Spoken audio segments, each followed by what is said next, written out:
Hello there, little masters, and welcome to another weekly episode of the Prancing Pony Podcast, where tonight, the good stuff will open the door to a treasure beyond your wildest dreams. West to Hall, my friends. I'm Sean Marchese, the real-life Lord of the Mark, and I'm here with the man of the West, the Feely to my Keely, and that's just based on a comparison of our facial hair, Alan Sisto. All right, I'll let that one stand, maybe. I'm not sure. Folks, we... you got more than I do. That's what... And I've got the shadow thing going on. There you go. Yeah, well, and I guess I'm older, so there's that. But then again, we don't really know which one of the two is older. Depends on which book you believe. I think Tolkien couldn't make up his mind. No, probably not. Well, folks, we hope you enjoyed taking a little bit of a break from The Hobbit with us last week for our third annual Tolkien Reading Day episode. If you missed it, go back and take a listen, but do that after this, because tonight we return to The Hobbit with Chapter 11, On the Doorstep, in which the dwarves finally reach the Lonely Mountain. And they get an opportunity to do what Bilbo suggested all the way back in Chapter 1, sit on the doorstep long enough to think of something. Indeed. Of course, they don't, but Bilbo does, fortunately for them. So, of course. And we'll get to that before too long. But first, we have a Tolkien Fun Fact. And it's a fun one, too. I love that music. And it's awesome. Yep. It's quite appropriate for an April 1st release, as a matter of fact. Yeah. It comes to us from the Tolkien blogosphere, where a lot of independent scholars, readers, and, well, general overall nerds are doing a lot of fun research and discussion on Tolkien. Sean, what do you have for us here? Well, earlier this year, just a few weeks ago, I guess a month and a half ago now, a blogger named Lee Smith compiled and counted the number of personal insults appearing within the pages of The Lord of the Rings. I actually reached out to Lee to ask her about, some of the work she did on this. Very, very gracious, very happy to have us talk about her work here. It's a lot of fun. And she gave us a couple of caveats. She said, first of all, she only counted instances where someone directly insults someone to their face.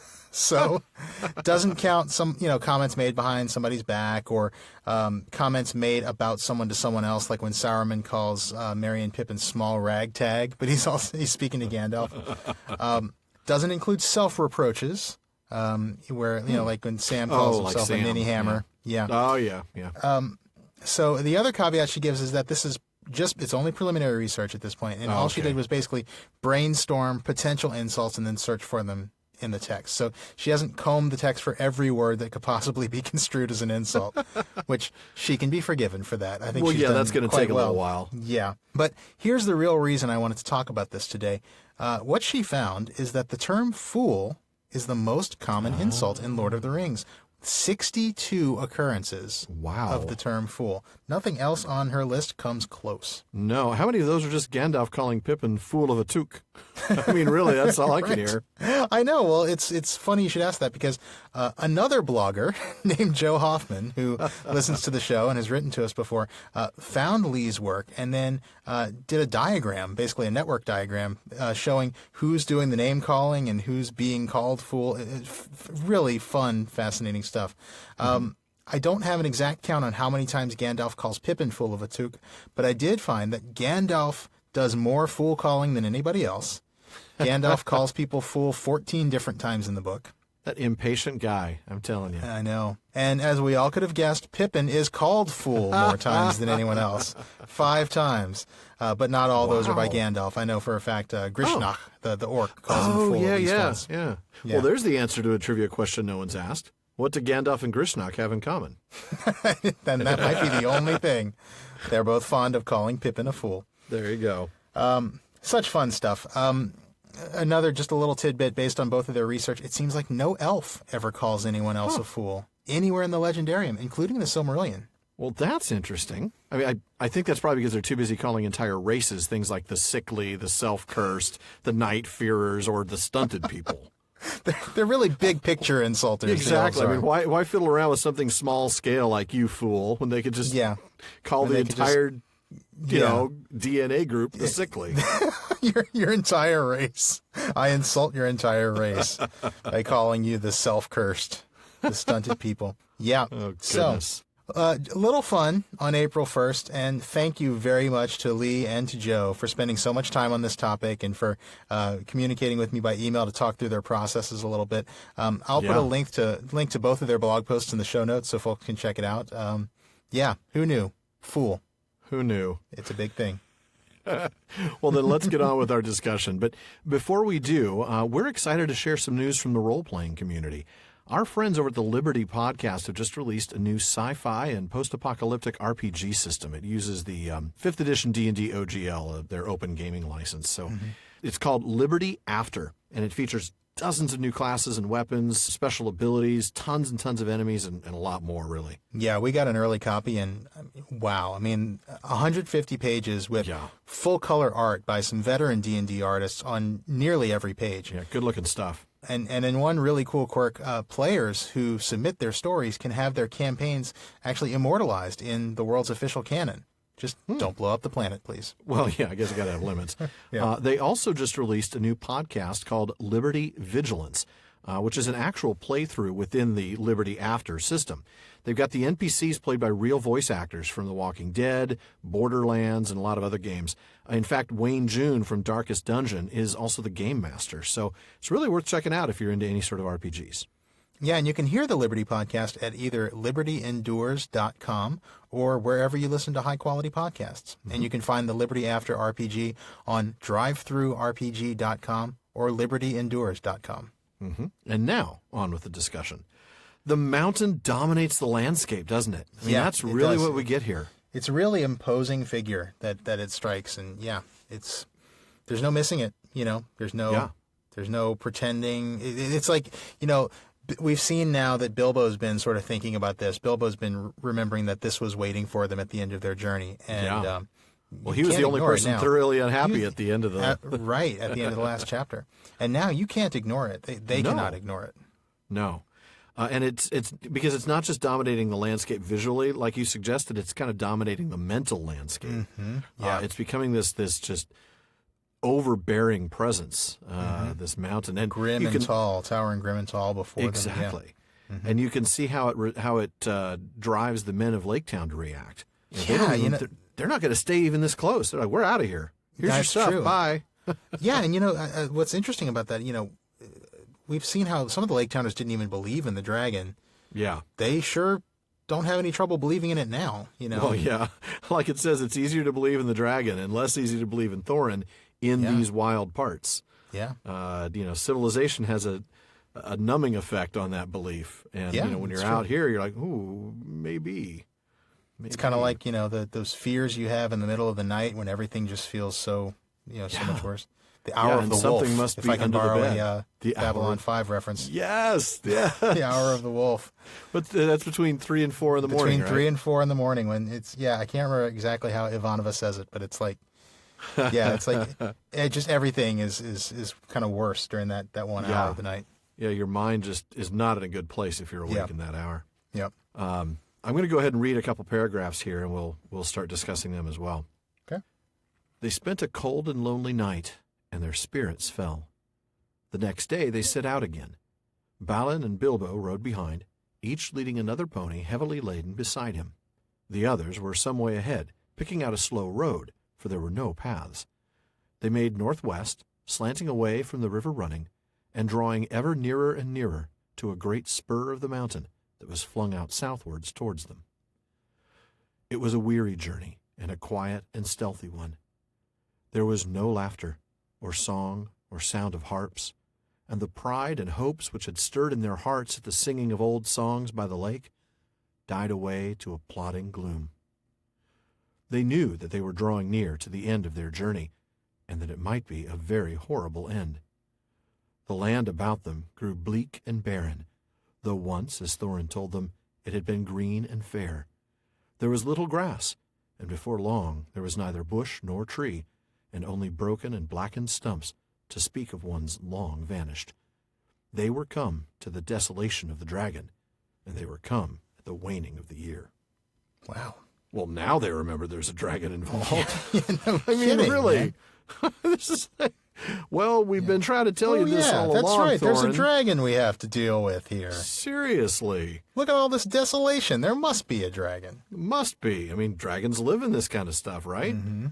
Yep. I remember reading a bunch on that, and I know there probably wasn't time to put it in the episode, but maybe maybe for our postscript, we'll talk a little bit about that. There's a whole section in Ratliff. Oh, yeah, in John Ratliff's book. Yeah, there's a ton of stuff in there, isn't there? Yeah. And I mean, as often happens, I realized a couple of things on my own, and then I was disappointed to find that Ratliff, and you feel so proud of yourself, and you think, yes, I am so smart, and then you read, oh, okay. Oh, yeah, he thought of this. He got it first, and he said it a lot better. Okay. Yeah, well, yeah. And then he found 8 things that I had no idea about. So Exactly. We'll have to look into that. But, yeah, I mean, Tolkien's dragons, let's just put it this way. Tolkien's dragons cause the desolation that they're in. Right. Yeah. It's very intriguing. We're gonna definitely explore that if we have a chance. Yeah, and we do see that everywhere, from like the Silmarillion to even something like Farmer Giles of Ham, which isn't even in the Legendarium. But yeah. Oh, that's cool. Yeah, fun. I think that would be a good thing to dive into. So that would be. I wish I had more of that here. But the thing is, before that, I noticed there's no laughter or song or sound of harps, and yet what did we just have just a couple pages ago? Oh, man, we they had were the singing. entire lake town singing to them. Everybody was singing. Everybody was laughing. Thorin was strolling around like the dragon was already cut into pieces. Yeah. I know. And reality, as as you said, the mountain is a mentally dominating and visually dominating the landscape. Right. Now, the mental domination is they are reality sinking in. They can't. Oh, yeah. They can't be happy right now. They know that this thing's about to get real. Yeah. Yeah, you're right. Oh, man. It sure is. This is definitely going to get real. And stealthy. I mean, is this the first time? I mean, I'm trying to think. Stealthy. You're right. That's a very interesting word, isn't it? I've seen that word a whole lot. I haven't done a word I don't know search. that we have. I mean, I'll pull up Bilbo had picked his way stealthily for some distance in Flies and Spiders, but no, that's the only other. That's the first. That's the first time we've heard the dwarves. So the dwarves have not really put a lot of stock in stealth up until now, where they really have to. So that should tell us how much danger they feel like they're in here. Mm-hmm. Of course, there's lots of times they probably should have used a little bit more stealth, but well, yeah, I guess it would have they've been learned good their for them to lesson sneak up on the trolls instead of coming out one by one and getting plopped in the bags. Yeah. Well, hey, that was Bilbo's fault. He shouldn't have picked the pocket of that one. Well, all he needed to do was hoot like a barn owl once and twice like a screech owl, right? Who can't do that? Everybody knows how to do that. What is wrong with you, Mr. Baggins? Seriously, Mr. No Owl Baggins. I don't know why that's so funny to me. I don't know why that is it's either. late, but that's hilarious. It's probably because you're late. Are you? No Owl, Bilbo, No Owl Baggins. No owl, no owl. Oh. No owl. That was really bad. That Sorry. was horrible. Yeah. That was really awful. I might edit that out. If you do save it for an outtake. Of course I would. Oh, good stuff. This is a serious moment.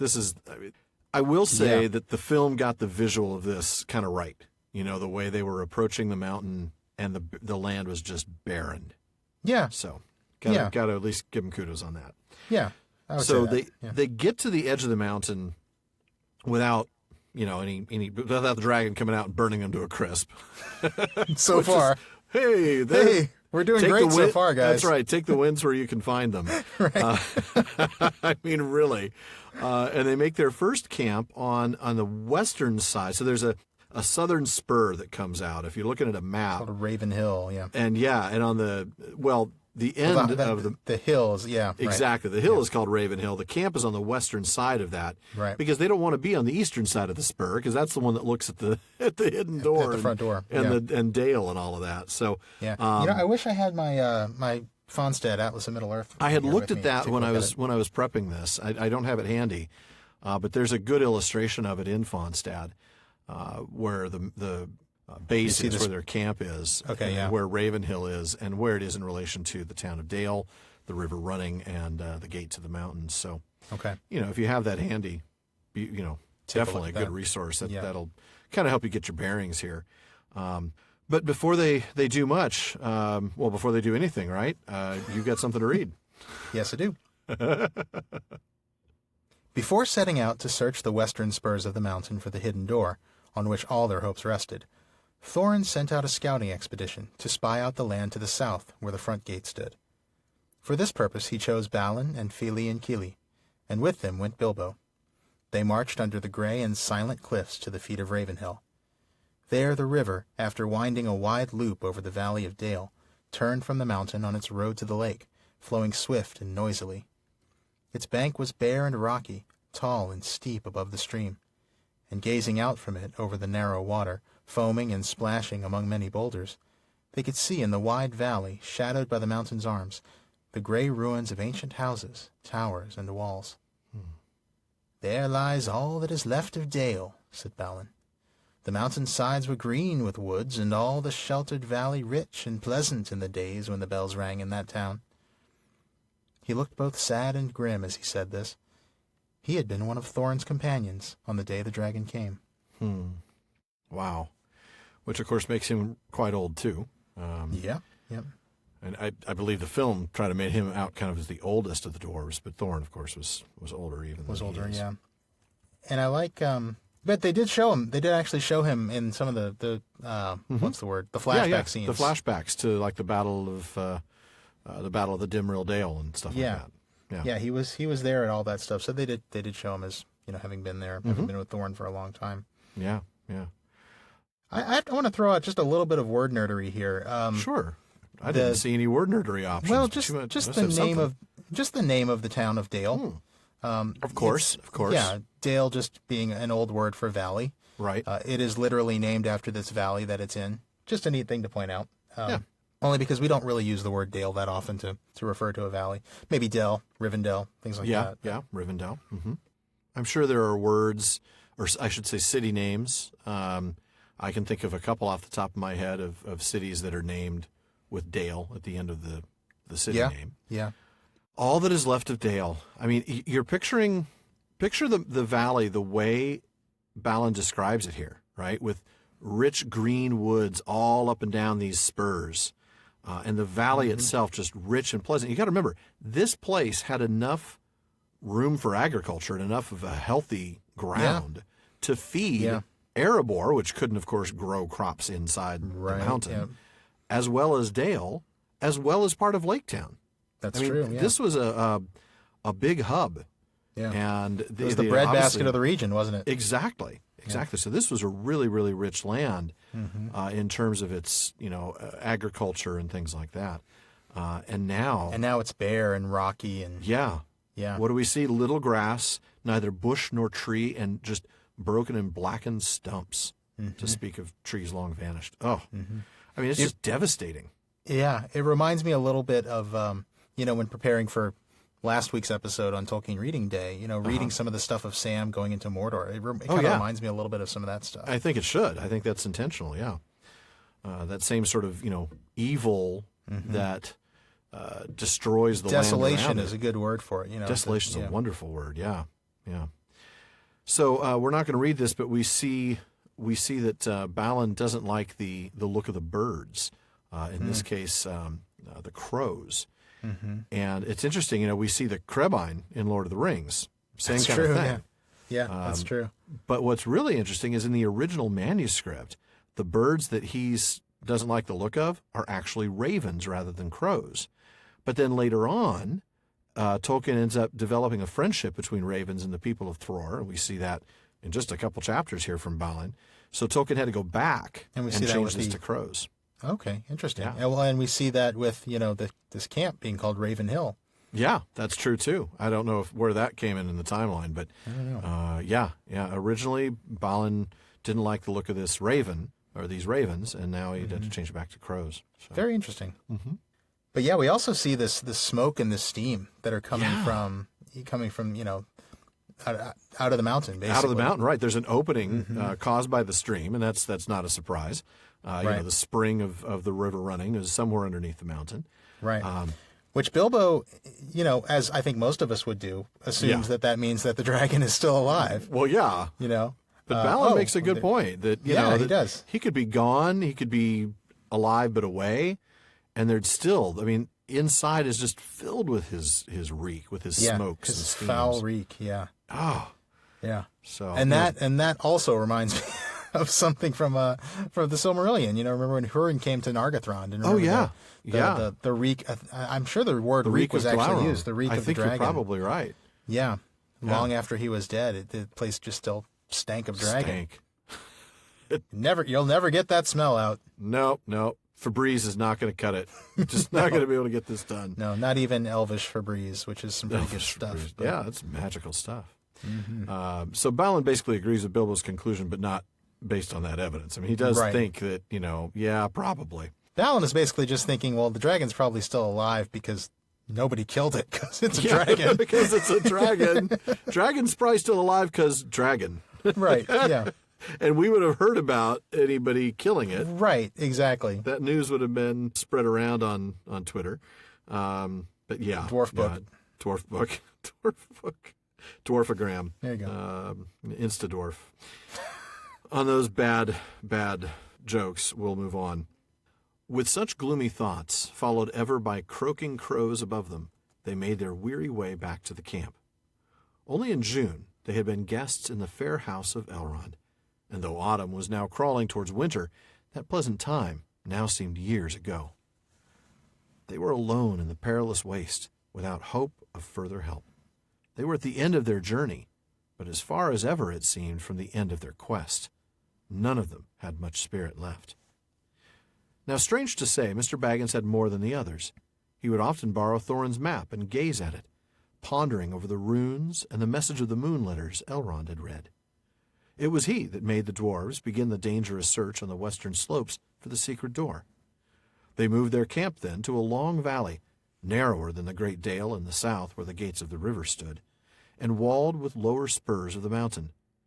Two of these here thrust forward west from the main mass in long, steep-sided ridges that fell ever downwards towards the plain. On this western side there were fewer signs of the dragon's marauding feet, and there was some grass for their ponies. Can I just say how much I love, in that first paragraph that you just read, they were at the end of their journey, but as far as ever it seemed from the end, of their quest. Such a central point to this, really. Yeah. Distance is nothing. It's the task that needs to be done. It's the task that needs to be done that they are nowhere near prepared for. No plan. No, either logistically or mentally. Yeah, you are right in both cases. Yeah. And it's also, it kind of reminds me, I don't know why, but I guess a little bit. It reminds me a little bit of something Corey Olsen said about how, the journey for the dwarves is over when they get to the Lonely Mountain. Of course, Bilbo still has to go home. That's true. This is only the halfway mark. Yeah. But for the dwarves, they are almost there. They're like that's their home. That's where they're. Yeah. This is their ancestral. This is it. Yeah.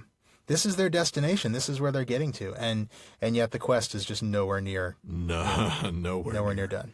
But yeah, the way Tolkien phrases that, the end of their journey, but as far as ever it seemed from the end of their quest. Yeah, it's such a cool juxtaposition of those two words. It really is. And then he follows it up with the obvious conclusion that none of them had much spirit left. This is the effect of that reality. Yeah, their spirits are downtrodden. Bilbo still tries. I mean, he's better than the others, but. Yeah, I mean, I think he must have a little bit more hope than the others do. And it seems like he's the only one thinking about these things, right? Looking at the map. He's the one who borrows the map, ponders over the runes. He's the one who makes the dwarves begin the search on the western slopes. Do they not remember any of their conversation with Elrond? I mean, I know that was in June. Yeah. We went through Mirkwood, and I wouldn't expect Bomber to remember it. He fell in the stream, but. No, of course not. Yeah, it's interesting. We talked in the last chapter about, people who forget the past. And this is the very recent past. Very the recent dwarves seem to have forgotten. And a very important part of the recent past. Very important. This is your own journey. Yeah. Your own quest. And only Bilbo seems to be remembering kind of how far they've come and what they were supposed to remember when they got to this point. Exactly. It seems like he's the only one who's thinking practically. Yeah. And it's sort of gone from Bilbo leading the dwarves to kind of, let's be frank, Bilbo carrying them. Oh, absolutely. Yeah.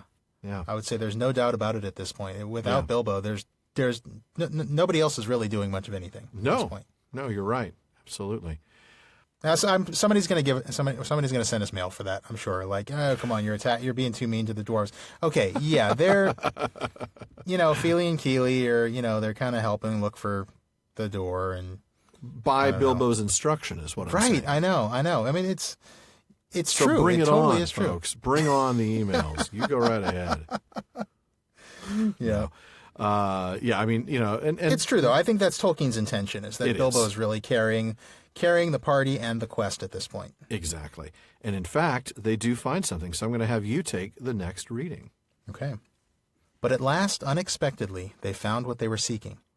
Fili and Kili and the hobbit went back one day down the valley and scrambled among the tumbled rocks at its southern corner.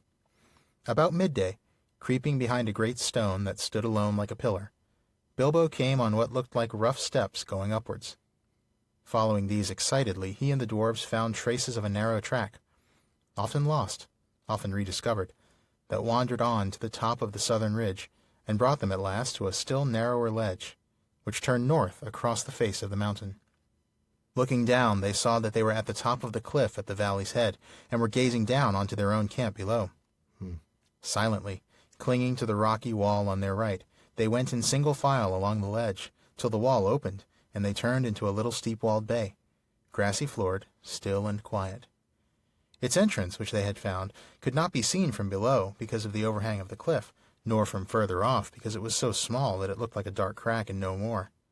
It was not a cave, and was open to the sky above. But at its inner end a flat wall rose up that in the lower part, close to the ground, was as smooth and upright as mason's work, but without a joint or crevice to be seen. No sign was there of post or lintel or threshold, nor any sign of bar or bolt or keyhole. Yet they did not doubt that they had found the door at last. I would imagine once they see that evidence of, that smooth and upright. The smooth wall, yeah. I mean, I think that artificial is, at that point. Yeah. They know this has got to be it. Certainly in the right spot. Right. Well hidden. Very well hidden. Brilliantly hidden, really. Can't be seen from below, can't be seen from afar. Yeah. You have to basically, you could see it from above. Well, right. The dragon could see it, which we'll find later. It's true. If you had the good fortune to be carried in on eagles, you could probably find it. There you go. That would be handy. But they're not around right now. Not yet. Here's where you really see the cunning defenses of the dwarves, and this part of it isn't even magical. No, just the door. But yeah, you're right. The path itself certainly isn't. No sign of bar or bolt or keyhole. And that's they're going to be looking for a keyhole pretty soon. But they know. I mean, they just know because, as you said, it's a smooth wall. It has to be it. Fairly obvious, yeah. So they try to open it, right? They're interesting that Fili and Kili and Bilbo are speaking fragments of opening broken spells of opening. Like they've got some sort of magic there. Bilbo read Harry Potter, and he knows to try Alohomora or something like that. I'll have to take your word for it that that's the appropriate spell. I don't know. I think that's the one. Somebody tell me if I'm wrong. I'm thinking of the one. From Lord of the Rings, right? Oh well, yeah. I mean, if you want to compare it to Lord of the Rings instead of Harry Potter, Alan. Yeah. Well, it's Tolkien. Right, no. It is actually a striking similarity to that scene. Isn't it? Gandalf knew something like 10 score spells, something like 200 spells for opening doors. Oh, goodness, that's going to take a while. Well, and it did, he tried them all. He started with Anon Navelin, Edrohiamen, and Fennas Nogothrim, Lastobethlamen. And then he tried them again in a different order, over and over. He loses his temper. He lost his temper. It's, again, I'm going to crack them open with your head, Pippin. I can hear Bilbo now. I'm going to crack this door open with your head, Fili. With your head, Fili, if you don't be quiet. Yeah. I love how it kind of ends with him just like going, Edro, open. Yeah. And then he threw his staff on the ground and sat down in silence. That was a great scene. Yeah. And they kind of do that too, don't they? They tire it out, they rest on the grass, and they're like, guess we're going down. Going back down, yep. Which is where I'll pick up. Cool. There was excitement in the camp that night. In the morning, they prepared to move once more. Only Bofer and Bomber were left behind to guard the ponies and such stores as they had brought with them from the river. The others went down the valley and up the newly found path, and so to the narrow ledge. Along this, they could carry no bundles or packs, so narrow and breathless was it, with a fall of 150 feet beside them onto sharp rocks below. Okay, no, I'm not going on that. I'll guard the frickin' ponies. Don't make me go on this. This is nuts. 150-foot drop to sharp rocks? Come on, man. And it's so narrow that you can't even carry a bundle? Okay, that's terrifying. But sorry. But they have the Towel of Middle-earth. They have rope. The Towel of Middle-earth, you're right. They're really hoopy froods. Yes. They have their towels. Yep. Each of them took a good coil of rope wound tight about his waist. And so at last, without mishap, they reached the little grassy bay. And that way, if they fell, they would only be cut in half. Easier to bury that way. Easier to bury. There they made their third camp, hauling up what they needed from below with their ropes. Down the same way, they were able occasionally to lower one of the more active dwarves. Oh my goodness, even less willing to do that. I'm sorry I'm making so many interruptions here, but I'm picturing myself on a rope over a 150-foot fall into sharp rocks, trusting to Thorin and company. Yeah. No. Well, that's why they send the active dwarves. I think active is code for fit. Active is code for dispensable. I was thinking it's code for fit. Oh, okay. Well, yeah. I mean, certainly they're not going to want to lower Bomber. Even well, if exactly. Yeah, they're not. He's going to be too hard to hold on to. Yeah. I'm just thinking, expendable.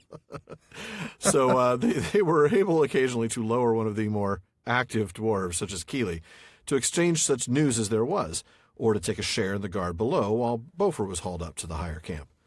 Bomber would not come up either the rope or the path. "I am too fat for such fly walks," he said. "I should turn dizzy and tread on my beard, and then you would be 13 again. And the knotted ropes are too slender for my weight." See? Luckily for him, that was not true, as you will see. I love that. And I'm sorry that took me like 6 tries to get through, but good golly. That Hey, you path, interrupted yourself. That's fine. I know. My goodness, I can't even imagine It's pretty scary. Yeah. I mean, and it is, we've talked about some of these blink and you miss it moments. It's easy to miss just how terrifying this is. Yeah. It's such a narrow path. Yeah, so they had to leave people down there just so that they could then coordinate bringing supplies up. Right. Because there's no other way to do it. Yeah. And so they just hauled up the supplies with the ropes. Here you go, Keeley. Go get some supplies and give them some news while you're down there. Yeah. But rope, I'm amazed by the versatility of rope in Middle Earth. The versatility. Yeah. I should start carrying rope with me everywhere I go. I prefer the towel because if I ever do run into a ravenous bug bladder beast of trowel, just cover your eyes. I just cover my eyes because it thinks if you can't see it, it can't see you. So there is something about the lines from that book that just stick with you. I mean, no matter, they're so memorable. There's a ridiculous music to them. There really is. They just stick in your head. It's like a poetry. It's like absurd poetry. The Pangalactic Gargle Blaster, the effects of which are like being hit in the head by a large by a slice of lemon wrapped around a large gold brick. Yeah, just love that. Yeah, and the fact that I have that, so memorized like a Monty Python movie, even though I haven't read that probably 10 years. I mean, maybe has it been longer. that long for you? It's just. I feel like I maybe read it 5 or 6 years ago.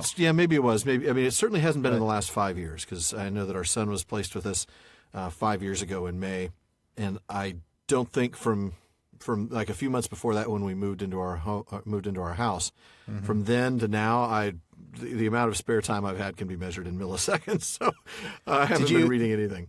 Did you have a period when, as a kid, you carried a towel around with you? No, I can't say I did. I actually did for a while, like in high school. Awesome. I carried a towel after reading Hitchhiker's Guide. I carried a towel for like a couple of years, and like all my friends were like, "Oh, Sean's got a towel now. Great, okay."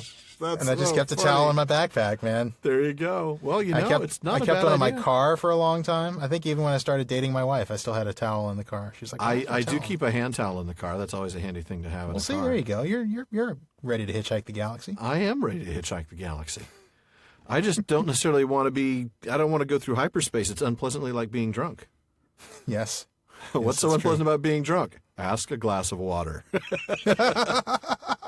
One of the best lines in the book. That's right so there. Classic. But this is a Tolkien podcast, not an Adams podcast. Though wouldn't that be hilarious? Well, maybe that'll be what we do when we finally finish. Oh, goodness. Peoples of Middle Earth in 2048. Yeah. I'm sure that would work. Oh, goodness. Here it says Fort Prefect is not from Guildford. I understand the answer is 42. That was about 35 years ago. Yeah. That's how old I was when we decided to do this. Don't I wish? I really wish it is how old I am now. Oh, well, child. But that's all right. I still respect you. So they do get further along this ledge. I have the mentality of a much older man. There you go. That's what Get my off wife my tells me. lawn. Is that what you mean? Yeah, exactly.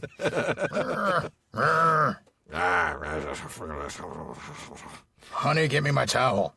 There you go. Sorry. That's totally okay. go We back to digress. We digress. And that is what we do. It is who we are. So they do check out that path beyond, and they don't go very far, but they see that there is a path that goes higher and higher up into the mountain. Really nothing worth going there for. So No. What are the rest of them doing, though? Okay. The others who were busy with the secret of the door had no more success. They were too eager to trouble about the runes or the moon letters, but tried without resting to discover where exactly in the smooth face of the rock the door was hidden. They had brought picks and tools of many sorts from Lake Town, and at first they tried to use these. But when they struck the stone, the handles splintered and jarred their arms cruelly, and the steel heads broke or bent like lead. Mining work, they saw clearly, was no good against the magic that had shut this door. And they grew terrified, too, of the echoing noise. Bilbo found sitting on the doorstep lonesome and wearisome. There was not a doorstep, of course, really, but they used to call the little grassy space between the wall and the opening the doorstep in fun, remembering Bilbo's words long ago at the unexpected party in his hobbit-hole, when he said they could sit on the doorstep till they thought of something. And sit and think they did, or wandered aimlessly about, and glummer they became. Think. Oh, bother. He thought in the most thoughtful way he could think. There you go. They until they thought of something.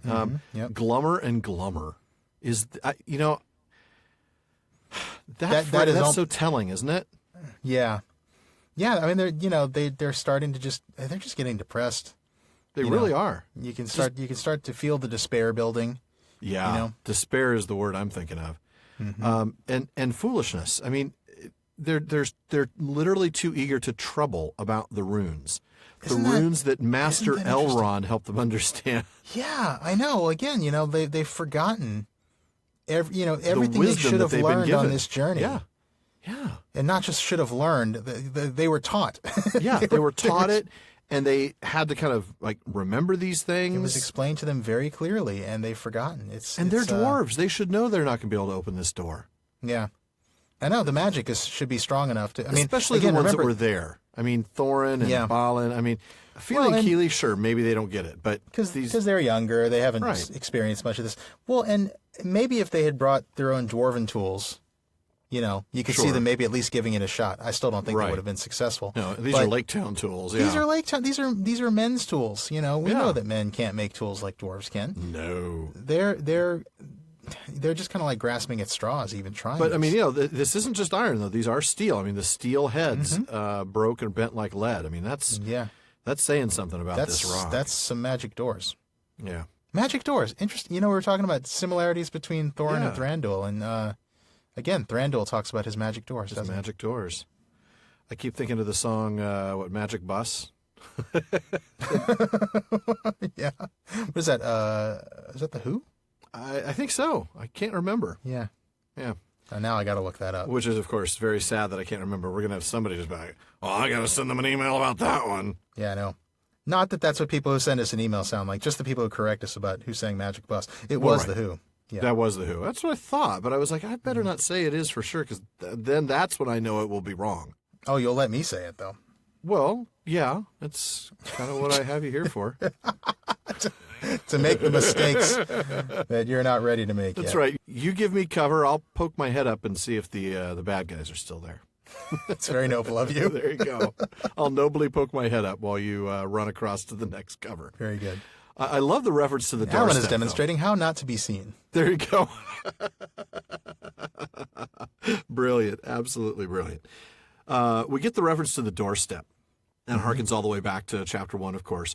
Olson has something to say about this that I really liked out of exploring J.R.R. Tolkien's The Hobbit. He says, we can hear a similar shift in the dwarves' affectionate recollections of the unexpected party that led them to call the grassy space outside the secret door the doorstep.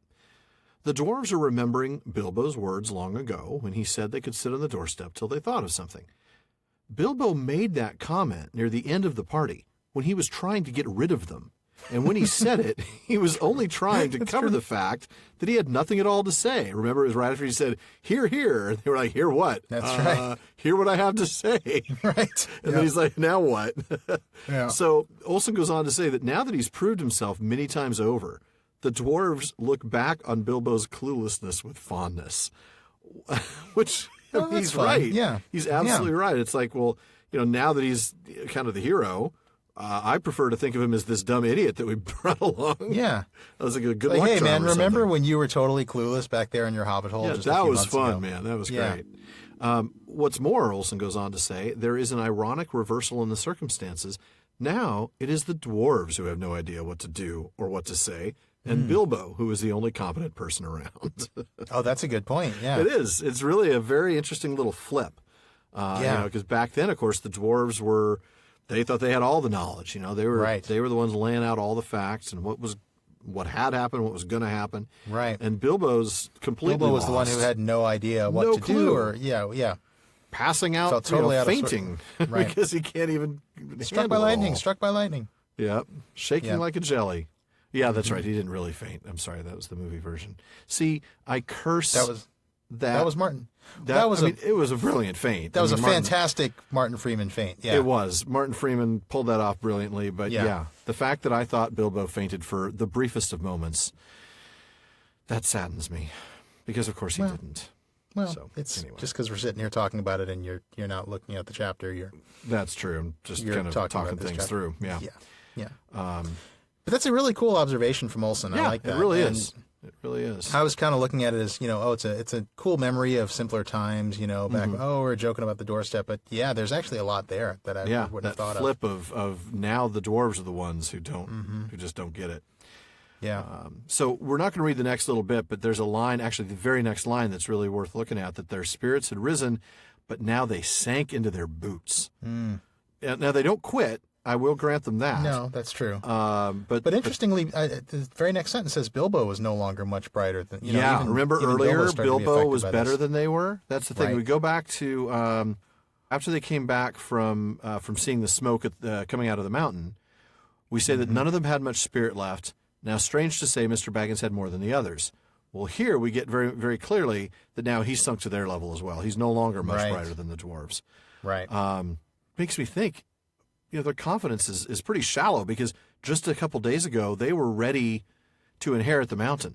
Oh, yeah, they- Smaug was they chopped were- up in little pieces. They were spending that lottery jackpot in their heads already. Yeah. I mean, the advanced chicken counting is over. I mean, really. Yeah. Right. Even Bilbo is now low. It's no longer just the dwarves; it's him too, and he's back to doing what he does when he's low. He's thinking about home. Yep. He tells them he's trying to think of solutions, but he's not. But he's not. He's thinking about what lay, he's The looking for a Western glimpse land. of the Misty Mountains and thinking about what's beyond it. And the hill in his hobbit-hole. Yeah, exactly. But he does get a little foreboding hint here that's nice. Not foreboding, but a nice little... The narrator's little hint about the snails. yes. The stone and the snails. Yeah. And we should remember that where there are snails, there are Yes, thrushes. There will be thrushes. Knocking those snails on stones. And so there's just, I love that there's this little hint from the narrator here, and then another one right below the page break, or the chapter break, that both kind of hint towards, they're actually closer to success right now than they realize. Yeah, they just don't know it. So So you're not reading. Okay, no, you're No. you're not reading that part. Actually, you're reading a part a little bit later. I read the so- part a little bit later. Yeah. Well, I guess we can talk about that next hint then, can't we? I think we can. That Thorin says that tomorrow begins the last week of autumn. It's, I have to, because nothing immediately happens after that. Like, oh yeah, that's right. Hey, is Durin's Day coming up? Right. You would think that Thorin's comment about tomorrow begins the last week of autumn would have triggered one of these dwarves to remember the moon runes. Or at least remember, hey, New Year's is coming up, Right. right? I mean, Yeah. even though they don't really know when Durin's Day is, and we'll talk about that in a bit, even if they don't remember the moon runes, you would think that something would trigger in their minds. Like, I know for me, when it starts to feel cold, I start thinking to myself, oh yeah, winter's coming up. Oh, Right. Christmas is coming up. You Yeah. know? Yeah. I don't have to remember exactly what I'm doing for Christmas to remember that it's coming up. And You I don't would have think- somebody remind me It's Christmas tomorrow. Right. And I haven't done anything yet. But yeah, that's kind of where what I'm thinking about this is, they should know that last week of autumn is, close to their New Year's. Somebody should have thought, oh yeah, it's almost New Year's. Oh yeah, wasn't something supposed to happen at New Year's? What do we call that thing? Yeah, what's that when thing the sun again? and the moon are in the sky together? What is that thing called? Yeah. But you're right. Nobody thinks of it. No. And instead of thinking about that, Dwalin suggests that Bilbo go take a look at the front gate and spy things out. Right. Bilbo's kind of like, no. Why? Yeah. Why No. am I always the one solving all your problems? Seriously. He certainly doesn't want to go do it. And that actually is where I'm going to pick up, because after he's thought about how he doesn't want to do that night he was very miserable and hardly slept. Next day, the dwarves all went wandering off in various directions. Some were exercising the ponies down below. Some were roving about the mountainside. All day, Bilbo sat gloomily in the grassy bay, gazing at the stone, or out west through the narrow opening. He had a queer feeling that he was waiting for something. Perhaps the wizard will suddenly come back today, he thought. If he lifted his head, he could see a glimpse of the distant forest. As the sun turned west, there was a gleam of yellow upon its far roof, as if the light caught the last pale leaves. Soon he saw the orange ball of the sun sinking towards the level of his eyes. He went to the opening, and there, pale and faint, was a thin new moon above the rim of earth. At that very moment, he heard a sharp crack behind him. There, on the gray stone in the grass, was an enormous thrush, nearly coal-black, its pale yellow breast freckled with dark spots. Crack! It had caught a snail and was knocking it on the stone. Crack! Crack! Suddenly, Bilbo understood. My goodness. What a moment. It starts with that queer feeling that he was waiting for something. That's telling. That is very telling. It's, again, it's like there's something's reminding him that he should be paying attention. He's waiting for something. Yeah. It's I love funny how that he thinks it's Gandalf, but I know. I love how he interprets that. It's funny. Like, oh, maybe Gandalf will suddenly come back today. Well, I think he probably sees, the return of Gandalf as probably the best thing, the single best thing that could happen, because he would no longer have to be the reluctant hero. The one carrying the party, yeah. Right, exactly. And I guess part of it kind of feels like he's just, I don't know, part of it feels like rock bottom to me, or close to rock bottom for him. He's, maybe not, I don't know, I guess that's an exaggeration, but it is kind of like, he was miserable. Well, we've got nothing else, so maybe this is never going to happen, but maybe Gandalf will show up. Sure, it's maybe. like, it's kind of like a last resort thing to wish for, because it's so improbable. I guess that's what I'm true. trying to say. Yeah, that makes sense. So maybe not rock bottom, but it seems like just last resort. Yeah, exactly. We're out of options. Yeah. But then something happens and he understood. I love that moment. It's like, this is your light bulb moment right there. He gets it. The thrush, the snail, the gray stone, the crack. Oh man, this is what we've got, and we've got to get moving. Yeah. And of course the sun setting and the new moon. The last, it wouldn't really be a new moon. It would be a waxing. A thin new moon, I guess it would be. A waxing crescent. Because a new moon, right. you don't see at all. I mean, that's the whole point. But we get what he means. Yeah, it's virtually new. There's a tiny little sliver of moon. Yeah. Exactly. The thrush, before we move on to what I know is going to be a pretty cool and in-depth sidebar on Durin's Day, I wanted to take a quick sidebar on the thrush. Ratliff, in the History of the Hobbit, points out that, in typical Tolkien style, Tolkien doesn't identify the type of thrush, but he gives us enough information that we can. We know that based on that description that it's nearly black with the pale yellow breast freckled with dark spots. This is a song thrush. I'm going to mess up the taxonomy on this, but it's a species. I've got the quote in front. Yeah, it's like the T. I think it's Philomelos. Philomelos. Yeah. Philomelos. Yeah, I don't know. Yeah. I'll trust you. I'll trust your Greek pronunciation over mine. My Greek is I don't know. It's rusty. Over mine. That's a comparison. There That's you all go. I'm making. I didn't say I trust it. I just trust it more than mine. It could be Philomelos. There you go. It all depends on whether it's a long E or a short E. I know that That's much. true. That's true. Well, whatever the case may be, I don't know what it is, though. This song thrush is a species that's, as Ratliff says, a species particularly noted for its diet of snails and its habit of crushing their shells on a rock. He goes on to say that many song thrushes, in fact, choose a favorite rock as their snail anvil and return to it again and again, making the clue on Thror's map a plausible application of real-world avian behavior to the fantasy story. So let's break that down a little bit. So Yeah. this would be the How rock cool is that thrush always returns to. It's Right. This thrush's It's his snail snail anvil that anvil. it's chosen. Yeah. And he always comes back to that spot and Yep. and cracks his Which is snails why on the that rock. dwarves would know, stand at the gray stone when the thrush knocks. Yeah. Right. So they, That is really fascinating. And we think that this is a very old thrush, don't we? we do, yeah. That it's the same thrush that's been doing this, I For guess, 175 for years, at 171 least? years. Yeah. Because here's another thing that's very interesting in Ratliff's little essay on this. I had always viewed the instructions on the map as a kind of prophecy. Yeah, I think I did too, but This is going to happen. The thrush is going to knock at this moment, and then the door is going to open. But a few episodes ago, we had a question about this in Barlaman's Bag, and yeah. and actually even the person asking the question, I can't recall exactly who it was. The person asking the question was kind of asking, if that was a prophecy, who gave it? But, that's right. I think we answered it, and then we got some feedback on Facebook that maybe this wasn't a prophecy at all. That this thrush was actually assigned the task of sitting here and waiting. Yeah. And that's kind of where Ratliff seems to land on it. He says, where is it here? He says, it seems very likely that Thror and Thrain set this particular thrush, one of those who came tame to the hands of my father and grandfather, as Thorin said, Yeah. the duty of watching the secret door so that others could use the instructions on the map to find the secret door, should neither Thror nor Thrain return. He says there's a widespread tradition of helpful birds in folk and fairy tale, That's mythology, and medieval romance. And here Tolkien seems to be drawing on Celtic legendary, particularly the Welsh tale, why did I agree to say this, Culhwch and Olwen, which is the oldest surviving Arthurian story found in the Mabinogion. And he kind of goes on to, just idea of, birds helping people out with their Right. quests and things, and Tolkien sort of tapping into that. But I was fascinated by this. Maybe I just read way too much into the cosmic significance of it all, and I felt like there was some prophecy. Yeah.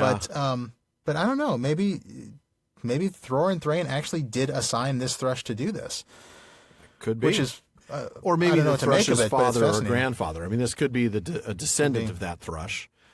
could be. but it then could also be that thrush. how do we know it would choose the same snail anvil? Oh, Or maybe because it was his dad told. him, right. Maybe it Yeah. was told to choose that same snail anvil. Right. Yeah, that could be. This is your snail anvil, son. Love it. Yeah. Yeah, this is yours.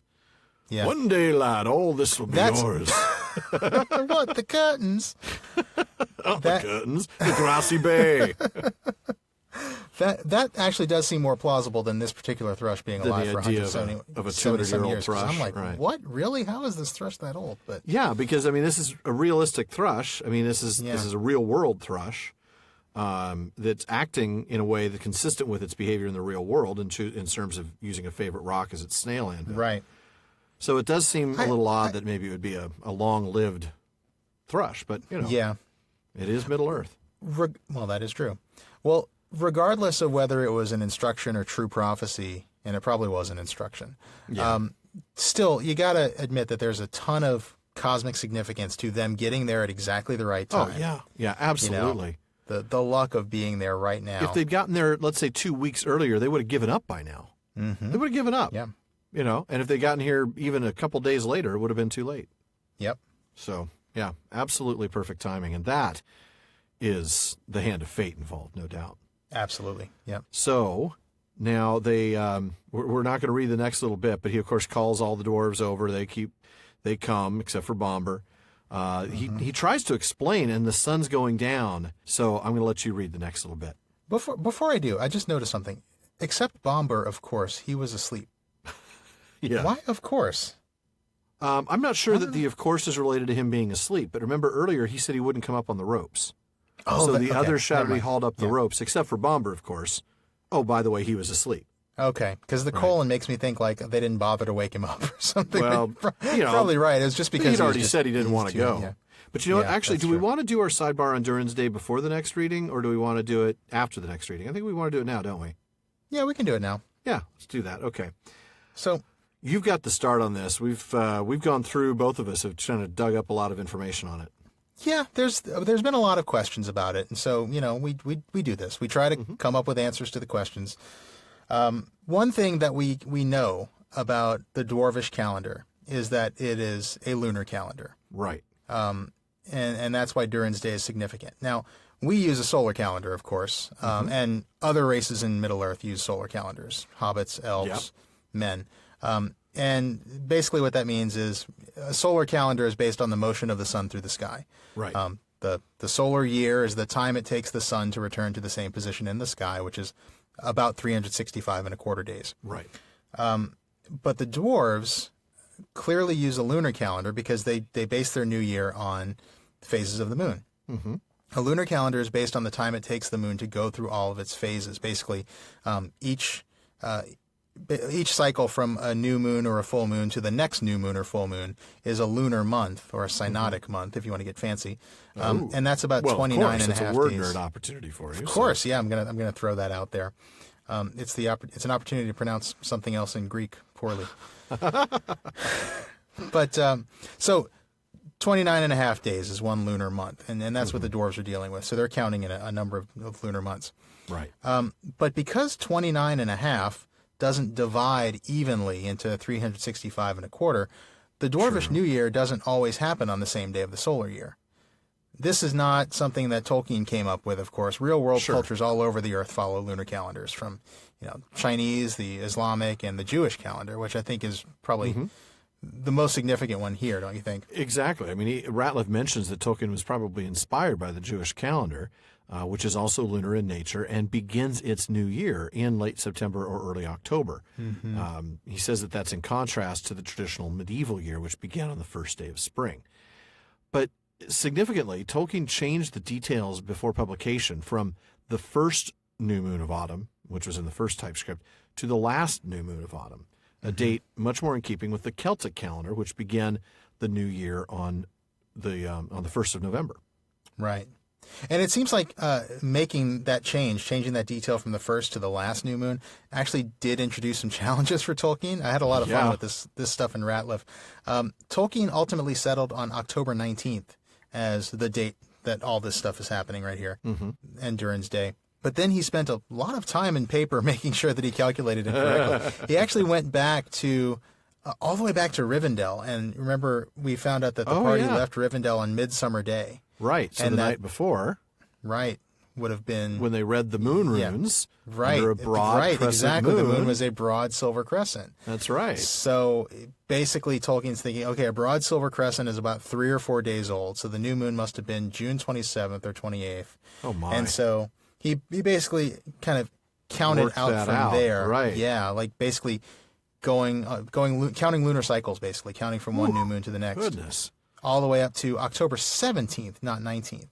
Okay. And Tolkien wasn't terribly happy about this because he really wanted this new moon to be happening on October 19th, and it's so important to the plot. Right. Interestingly, and I'm just way nerding out here, Ratliff points out that Tolkien was basing his calculations on a 28-day lunar cycle instead of the actual 29-and-a-half-day lunar cycle. Huh. So I think he was actually closer than he realized, but for whatever reasons, Tolkien wasn't happy with the results. But he ended up landing on October 19th anyway. I think he said it was close enough. Right. Well, what's important here to remember is that New Year's Day, the Dwarvish New Year's Day, is not necessarily a Durin's Day. Right. As Durin's Day only happens when the new moon is in the sky with the sun. Now, that doesn't happen every year, not even close. And as Thorin said way back in Chapter 3, it passes their skill to guess when it's going to happen again. Right. So even if they could have figured out, oh, hey, it's, autumn's almost over, even if they had figured out New Year's Day was coming up, there's no way for them to know that this would have been a Durin's Day. Right. So, yeah, there's just no chance. And we've got a lot more coming up on that in Barlaman's Bag, so you'll definitely want to stick around for that. Oh, yes, we do. That's going to be entertaining. Yeah. Entertaining is one word for it. Exactly. Well, we're going to do math, folks. Math. I'm going to let Sean do math because I just like sitting back and laughing. It's good stuff. Yep, it's going to be great. I'm going to have Sean, I'm going to have you read this next little bit here. Close it out. Okay. A gleam of light came straight through the opening into the bay and fell on the smooth rock face. The old thrush, who had been watching from a high perch with beady eyes and head cocked on one side, gave a sudden trill. There was a loud crack. A flake of rock split from the wall and fell. A hole appeared suddenly about 3 feet from the ground. Quickly, trembling lest the chance should fade, the dwarves rushed to the rock and pushed. In vain. "The key! The key!" cried Bilbo. "Where is Thorin?" Thorin hurried up. "The key!" shouted Bilbo. "The key that went with the map! Try it now while there is still time!" Then Thorin stepped up and drew the key on its chain from round his neck. He put it to the hole. It fitted, and it turned. Snap! The gleam went out. The sun sank. The moon was gone, and evening sprang into the sky. Now they all pushed together, and slowly a part of the rock wall gave way. Long straight cracks appeared and widened. A door 5 feet high and 3 broad was outlined, and slowly, without a sound, swung inwards. It seemed as if darkness flowed out like a vapor from the hole in the mountainside, and deep darkness in which nothing could be seen lay before their eyes, a yawning mouth leading in and down. Well, as long as we've been recording and as late as it is, I've got a yawning mouth, but that's a whole other story.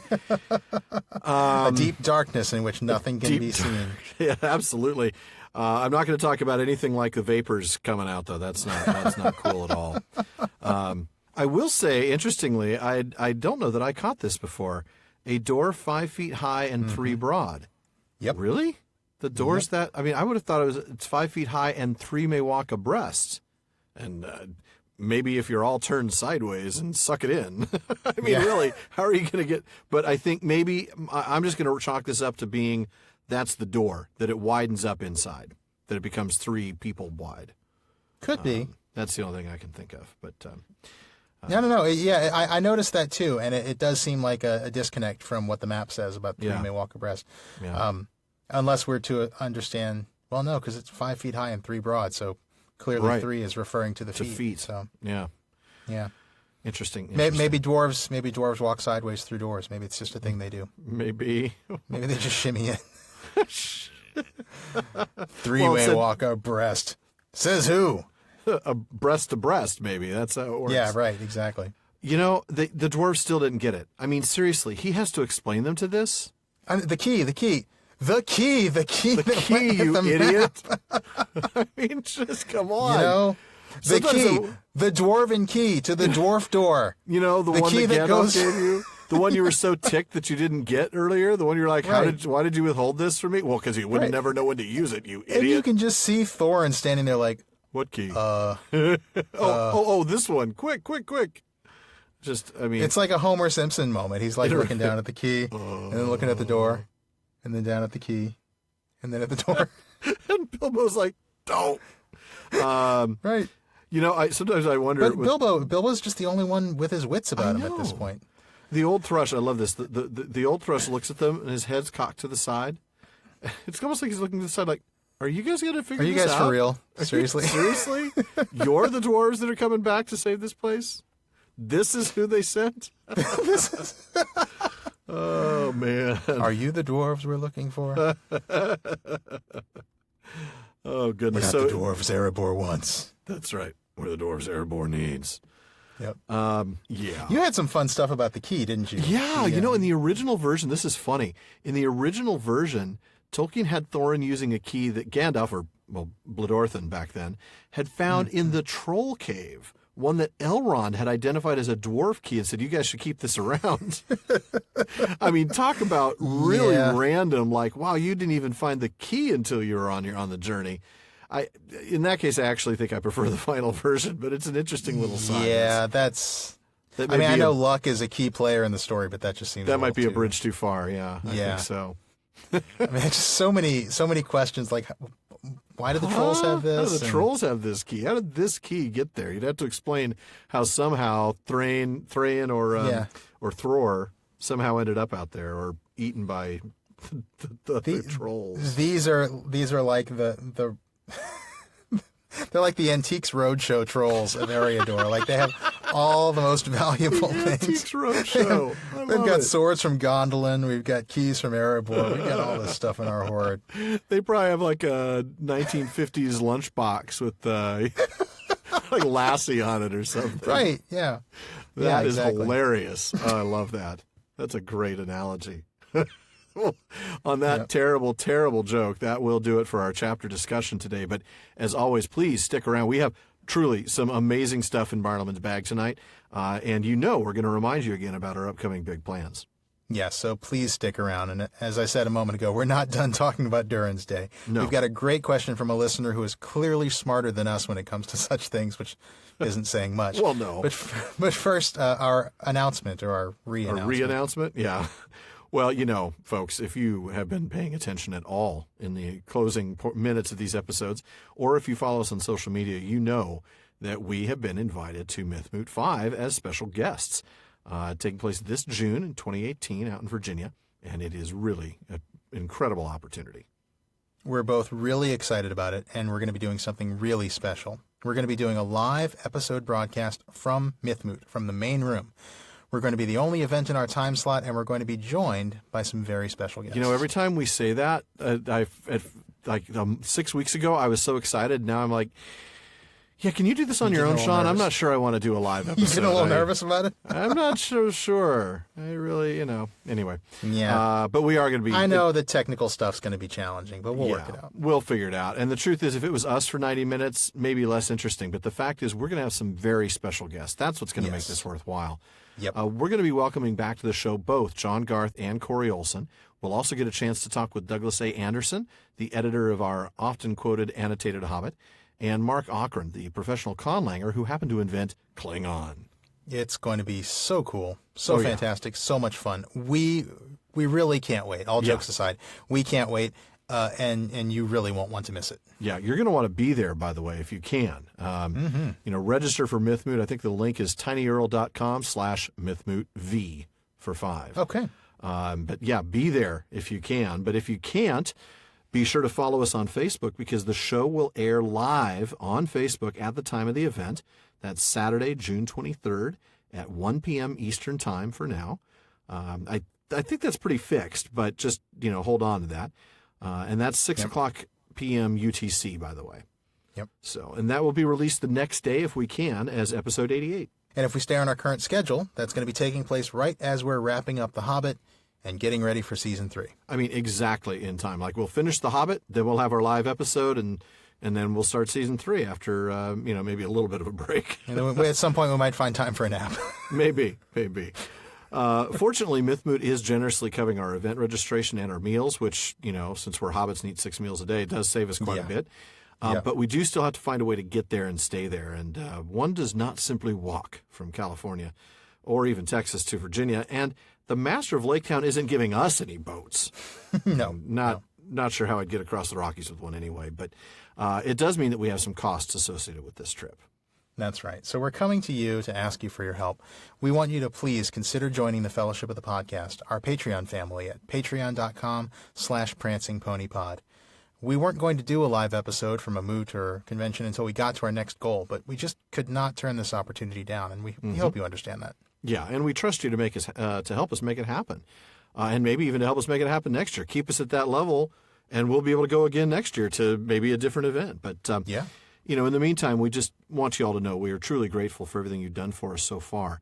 It's thanks to our Patreon family that we've been able to make the improvements that we've made. In terms of technical stuff, the time investment, all of that. And it's including the Move to Weekly episodes. So really, thank you so much. But to make it worth your while, for those of you who aren't part of it yet, we have some really fun rewards like exclusive content.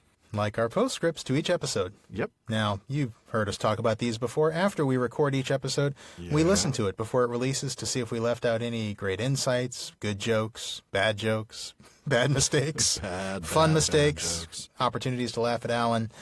We put those into a 10 or so, 7 to 15 minute postscript. In that range. That's available to our Patreon supporters. And, I think we know that the one for this episode is probably going to talk about the Desolation. Probably going to talk a little bit about Desolation, huh? Yeah, I think so. Those exclusive postscripts typically release the same day as the episode that they follow. So if you want access to those bonuses, be sure to join the Fellowship of the Podcast. And again, thank you to those who've already joined. You really are helping to make this show much, much better. And we want to give our very special shout out to D-May in Alaska and James in Virginia. They are our patrons at the Kierdance contribution tier. So if you want a personalized shout out on our episodes, well, Now you know where to go. But we don't want you to feel obligated by any means. We would love you to consider signing up for the Fellowship of the Podcast, but only if you can afford it and only if you think we've earned it. We know some of you choose to support us in other ways, and we are very grateful for all your support in every form. So yes, even if you can't join us at Patreon, just keep enjoying the podcast because we'll keep making it. That is true. Well, Sean, why don't we go ahead and get on with Bartleman's bag? We've got some great stuff in the bag tonight, don't we? Yes, we do. Well, I'll start with another message from a patron who has the priority handling that comes from our Legacy of Lothlorien level and higher on Patreon. Because you know Bartleman and all. Oh, yeah, he's... One thing drives out another, they say, and sometimes the mail doesn't get answered. But you know, if you slip him a little something, he usually remembers. He'll make sure it gets to us. He will. So Brett I. wrote to us asking a question that goes back to the Silmarillion about where elves go when they return to the West. Brett said, I noticed in the Akalabeth and elsewhere that it talks about the elves returning to the Blessed Realm after the first age of the sun, coming to and dwelling in Tol Eressëa. Should we read that as a condition of the mercy granted to them after Morgoth's fall, that they'd be allowed to return to the Undying Lands, but not to Aman itself and Tirion? Or do you think it was just a way station on the way back? It's not hard to see why the Valar might not want them to run into the survivors of the Teleri they killed, or the Noldor that remained faithful and turned back under Finarfin. Oh, that's true. Good catch. Very, very nice attention to detail there from Brett. Alan, Very you much want so. to handle this one? Sure. It does seem that the elves' return to the island of Tol Eressëa was permanent. It wasn't just a way station. In other words, the Noldor who were exiled would, after their pardon, be allowed to return and live on Tol Eressëa, but not on the mainland of Aman. Tolkien makes this really clear in Letter 131, and I'm going to quote from that. We learned that the exiled elves were, if not commanded, at least sternly counseled to return into the West and there be at peace. They were not to dwell permanently in Valinor again, but in the lonely isle of Eressëa within sight of the Blessed Realm. Well, there you go. That's that certainly makes that clear. As to why, it doesn't really exactly say the why. True, But we also, just to confirm that, Galadriel sure seemed to think that if she were able to return to the Undying Lands, she would be stuck on Tol Eressëa. That's actually one of the reasons she stayed in Middle-earth. If you look in the Elisar in Unfinished Tales, she tells Celeborn, Of Finarfin's children I am the last, but my heart is still proud. What wrong did the Golden House of Finarfin do, that I should ask the pardon of the Valar, or be content with an isle in the sea, whose native land was Aman the Blessed? Here I am mightier. Okay. Well, that definitely seems pretty clear. There's at least two places there where it's very clearly said that they're going back to Tol Eressëa, not Aman itself. To Aman, right. Yeah. So what do we make of that? You said we don't really get any indication as to the reason. Was it a punishment, or was it to keep them separate from the Teleri that were killed at the Skin-slaying? Some of the other Noldor. Yeah. I could just see the six-fingered Teleri. You killed my father. Prepare to die. Right, exactly. Or no, it'd be the six-fingered Noldor. It'd be the Teleri who's been, marching around looking for the guy. The Inigo Montoya of the Teleri is wandering around. I have to find the six-fingered man. Well, it does seem like it's a bit of a punishment, really, and a condition of the pardon. It does not seem, though, like it's an attempt to keep them separate, though that may have been wise, because they weren't actually kept secret. The Silmarillion, chapter 24, tells us that when they came into the West, the elves of Beleriand dwelt upon Tol Eressëa, the lonely isle, that looks both west and east, whence they might come even to Valinor. They were admitted again to the love of Manwë and the pardon of the Valar, and the Teleri forgave their ancient grief, and the curse was laid to rest. So they were allowed to visit Valinor. They just couldn't live there. And I have to say, I think it's probably more a matter of their nature after having spent so much time in Middle-earth. Yeah, that could be. Maybe they just that's couldn't speculation, return. But it makes sense. It fits. Maybe they just couldn't. They couldn't go back to Aman. There's too much of Middle-earth in them. Yeah. And they were able to go for a little while, but yeah. Right, they could go visit. Yeah, like you said. Well, and the fact that he talks about Tol Eressëa looking both west and east, that kind of suggests to me that maybe they enjoyed being able to look back. That's kind of what I'm thinking too. Yeah. Maybe they just, maybe it was their home for a while too, and maybe they missed it. Yeah. Well, remember when Tol Eressëa was first planted where it was, that the Teleri that stayed there, some of them stayed there specifically because they wanted to be able to look west. Mm-hmm. East. East, yeah. They wanted to be able to look east. Because so many of their kin had remained. Right. So, anyway. Yeah. And yeah, it kind of tells me maybe they wouldn't be happy back in Amman, and then Yeah. maybe that would be a little bit of a punishment for them in and of itself. That's true. Could be. Maybe not. They're in Valinor, Yeah, but that's true. It is Valinor, and they're elves. Yeah. I mean, any other Yeah. race, that's a problem. But if you're an elf, that's a good thing. If you're an elf in an earthly paradise, you're probably not feeling too punished. But Pretty okay. Yeah, I'm thinking. very cool. Well, interesting question, Brett. Thank you very much. Yeah, for that. definitely a great question. And I'm sorry we couldn't get more specific on the reason, but we could at least get specific on the fact that it is that way, that they are stuck on Tolerancia. Yep. And now on to another question from Mick in Drogheda, Ireland. How are you lads on phases of the moon?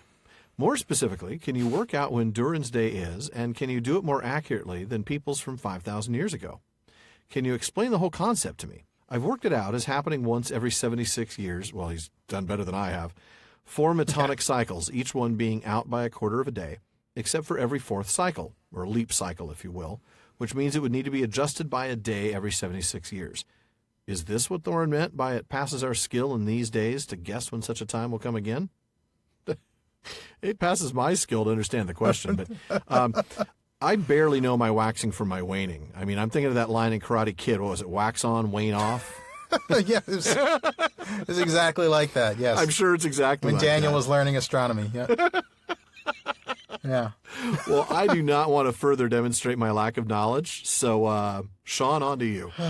Yeah, well, this is what I was talking about people asking us questions who know more about such things than we do. Mick, how am I on phases of the moon? Terrible, actually. I once heard someone talk about waxing gibbous, and I thought they were talking about taking a monkey to the salon. But... Oh, man, that's a lot of wax. Sorry. I mean, you do not want to clean the floors at that Oh, man. place. No, or the windows, really. Oh, for golly, that matter. no, that's quite true. Oh, that's terrible. Oh, So my I'm not goodness. great on phases of the moon, but I am a man with a telescope Sorry, and waxing gibbous.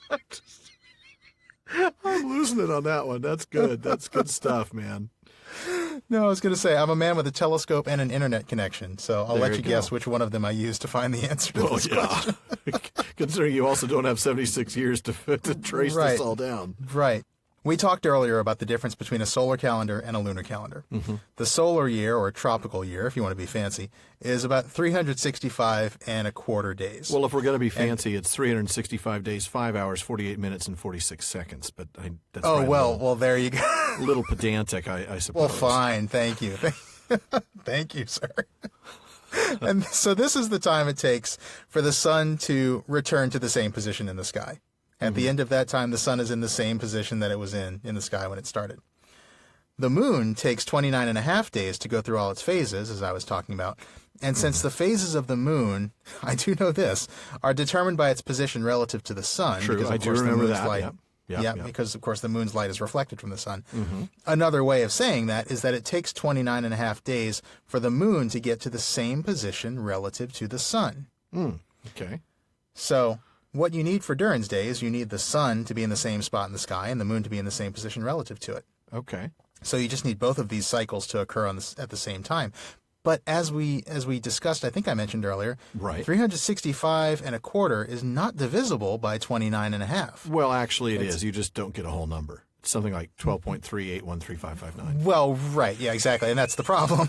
Yeah, There's your problem. It's not evenly divisible. Right. It is not a whole number. Yeah. Yeah. Yeah. Well, I guess by that logic, every number is divisible by every other number. Well, right. I was just poking it the way you said it. What do you mean it's not divisible by that? You're not dividing by zero. I can carry it out to 8 places. I could do more if you want. I got a calculator. Fine. All right, But sorry. no, I mean, it needs to be evenly divisible. It needs to be a whole number for yes. both of these things to happen at the same time. So 12 lunar months basically comes out to about 354 days. So when the sun reaches the same spot in the sky, the moon is not always in the same position relative to the sun. Right. That's why Durin's Day doesn't always happen. That's why Durin's Day is not always on the same date of the solar Right. year, and that's why it doesn't happen every year. Because in order for both of those things to happen at the same time, you have to find a common multiple of both the lunar cycle and the solar cycle. Why on earth do we let you do math, Sean? Well, fortunately for all of us, Mick did the math for me. There you go. Because, no, I would not have been able to figure all this out myself. Mick actually hinted at this. He mentioned metonic cycles in his question. Which is exactly where he lost me, by the way. Really? Really? Yeah, well, totally. Okay. Well, I will tell you what little I know about it. Okay. A metonic cycle is a period of about 19 years. It's like 19 and a fraction. Okay. It's almost exactly the same as 235 lunar months. Basically, this ancient Greek named Meton figured it out in the 5th century BC that after 19 years, the sun and the moon are almost in the same position as they were. Western astronomers have known that for hundreds and hundreds of years. They've actually been using it ever since to calculate everything from eclipses to the date of Easter. Okay. Happy Easter, by the way. Oh yeah, you're right. Happy Easter. You see, Yeah, all there this, you go. it all works together. It does. But as I said, it's about 19 years. The metonic cycle is actually about a quarter of a day off. Oh, wow. So a century after Meton figured out the 19-year I was cycle. once a quarter a day off of work, and I got fired. I mean, that's like 6 hours, man. You can't be that late. Anyway. Well, the moon's got to call in advance, There you go. obviously. Yeah, well, it's going to be more than 15 minutes late, and here it's 6 hours late. Yeah. But, after working good for 19 years, you'd figure you'd probably give him a sick day. It's all right. Maybe one. Maybe one's allowed. So to deal with the fact that the metonic cycle is about a quarter of a day off, another ancient Greek about a century later named Callippus realized that if you take 4 metonic cycles and then drop a day, so 4 cycles, drop a whole day to deal with that quarter of a day off of each cycle, Okay. you get a cycle of 76 years that's actually even more accurate. Now, Mick said all of that in his question. That's the 76 years. Oh, yeah, you're right. he's You're talking right. about. He did talk about dropping a day. But, Mick, I'm not sure if you knew there's a name for that 76-year cycle. You probably did because you clearly know more about such things than I do. Oh, yeah. But since you didn't name it, I'm going to go ahead and name it. The Calippic cycle. Okay. So 76 years, basically, is what this takes. My goodness. So Durin's Day must only happen once every 76 years. Which, Yes. I mean, that seems easy enough to apply once somebody's figured it out. Why then does it pass the skill of the dwarves to determine when it's going to happen again? Though clearly it's past my skill. It's almost past my skill to keep track of all this, but I can only imagine that they can't figure out when it's going to happen again because they don't remember when it happened last. 76 years. They couldn't even remember that they needed to get the key out and look for Durin's Day. And that was just a few months ago that they were told to do that. It was just in June. I mean, come on. Right. Yeah. 76 years ago, and remember, they've been in exile for 171 years. Yeah. You can probably bet that when Smaug descended on the mountain, their astronomical records were probably not high on the list of things that they That's took with true. them. Yeah. In all fairness, those probably didn't make it into the fireproof safe. Yeah. Right. And we know how protective dwarves are of their culture, so we probably shouldn't be surprised to find that they hadn't told anybody else about Durin's Day, Sure. which we know they didn't. I mean, remember, Elrond No. didn't even know what Durin's Day was, let alone when.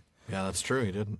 So I think that's what it boils down to, is that they just, maybe somewhere along the line, they knew it happened every 76 years, but they didn't know when it happened last, and they had either lost the last date, or they had lost the last date and the knowledge of the 76 years. Yeah.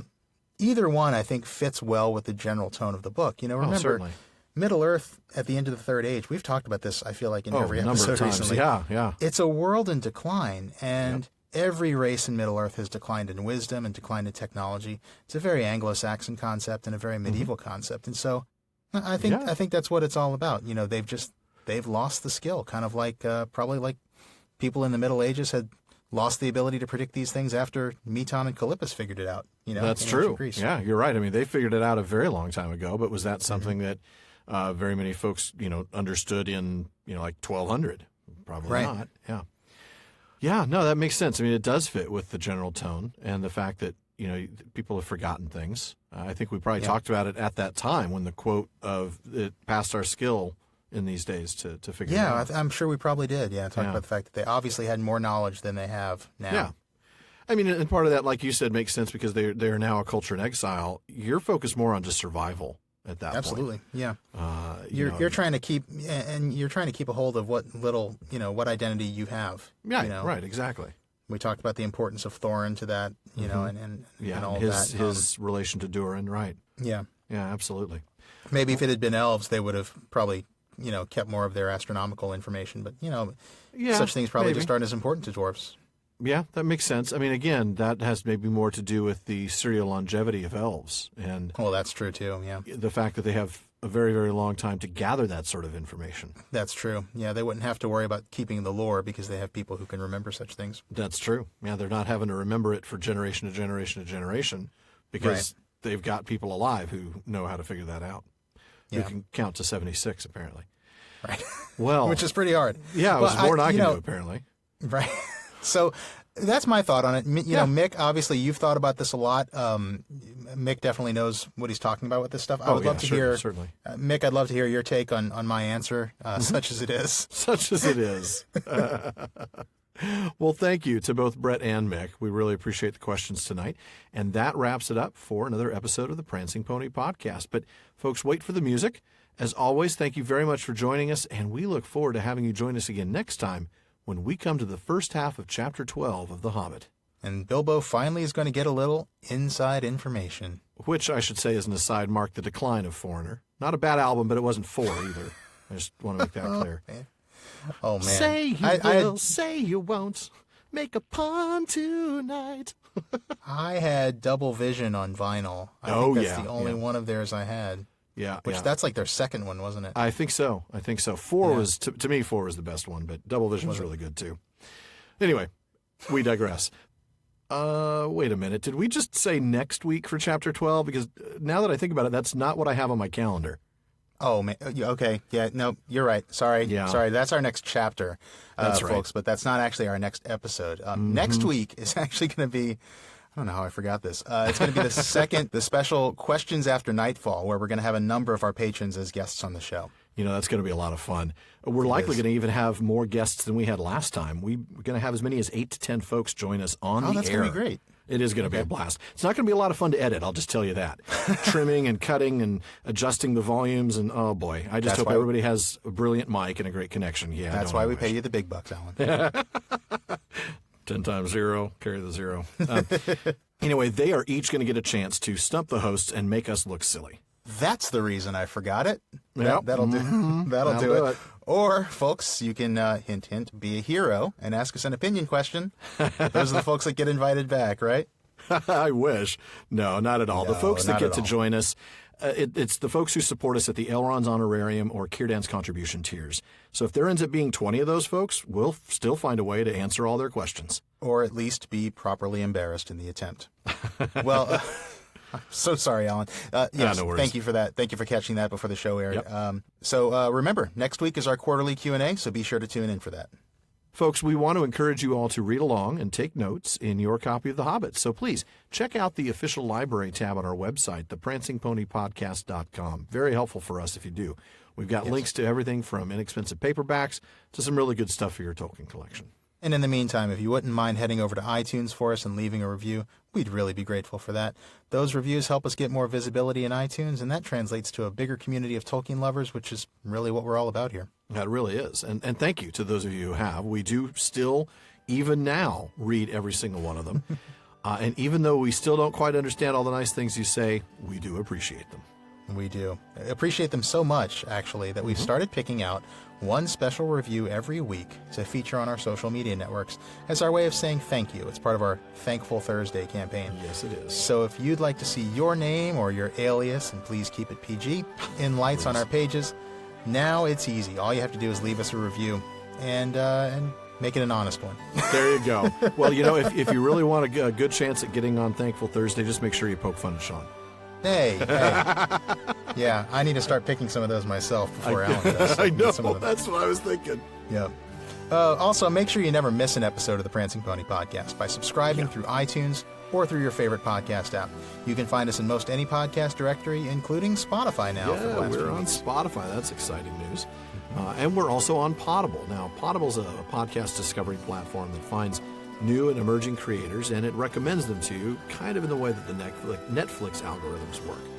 Other apps make you sort through charts and things to find your new favorite shows, but Podable looks at what you listen to, learns your interests, and recommends new shows and new episodes, both popular and undiscovered gems. So you spend less time searching, more time listening.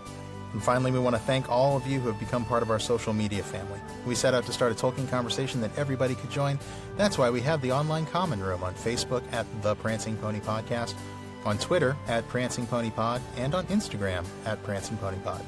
And one last thing, as always, don't forget to send your questions, comments, or your favorite thrush knock-knock jokes Nice. to Bartleman at theprancingponypodcast.com, and we'll try to get him into our next episode. Well, an hour and a half or so, still far too short a time to spend among such excellent and admirable listeners. But until next time. Farewell, friends.